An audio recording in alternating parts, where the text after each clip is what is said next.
मैंने और मेरे दोस्त विक्रम ने भानगढ़ की कई कहानियां सुनी और लोगों के मुताबिक भानगढ़ इंडिया की सबसे डरावनी जगह है। वहाँ सूरज ढलने के बाद अंदर जाना कानूनन मना है।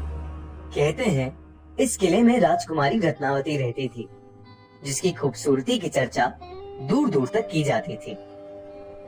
किले के पास एक सिन्हई नाम का तांत्रिक रहता था, जो राजकुमारी की सुंदरता से मंत्रमुग्ध हो गया था और किसी भी कीमत पर राजकुमारी को हासिल करना चाहता था। एक बार राजकुमारी अपने दोस्तों के साथ बाजार में इत्र खरीदने के लिए निकली। उस तांत्रिक ने ये देखा और इत्र में काले जादू की मदद से ऐसा कुछ मिलाया जिसे लगा कि राजकुमारी उसके वश में हो जाती। किसी नगरवासी को इसकी भनक लग गई और उसने राजकुमारी को जाके ये सब बता दिया। ये सुन के राजकुमारी ने वो इत्र की बोतल महल के बाहर फेंक दी और वो चट्टान पर जा गिरी। काले जादू के कारण वो चट्टान उस तांत्रिक की ओर आकर्षित हुई और उसे कुचल डाला।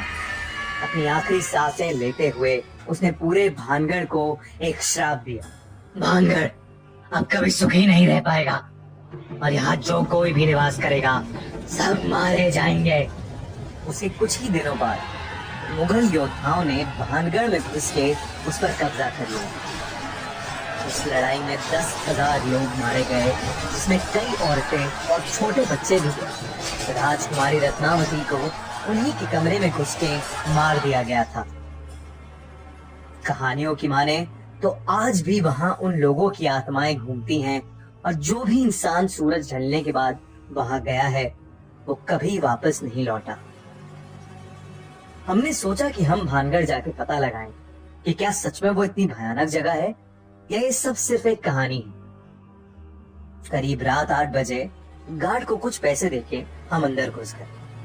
अंदर घुसते ही कुछ ऐसा लग रहा था जैसे हवा रुक गई हो और एक अजीब सी घुटन हो रही थी। हमने किले के 1-2 चक्कर लगाए, लेकिन हमें कहीं कुछ भूतिया नहीं मिला। मुझे एक जरूरी कॉल करना था और नेटवर्क के चक्कर में मैं किले के एक दूसरी तरफ चला गया। जैसे ही मैंने कॉल मिलाया तभी मुझे किसी लड़की की चीख सुनाई दी और मैं भागा भागा विक्रम के पास लौटा, पर वो वहां था ही नहीं। मैंने उसे काफी आवाज लगाई, विक्रम विक्रम, पर कोई जवाब नहीं आया। तभी मुझे ऊपर के कमरे से एक थम करके आवाज आई तो मैं उस तरफ चलने लगा। जैसे ही मैं सीढ़ियां चढ़ रहा था वैसे ही मुझे पायल की छन छन सुनाई दी और मुझे लगा कि मेरी बगल से कोई लड़की भागी। अब मुझे काफी ज्यादा डर लगने लगा था।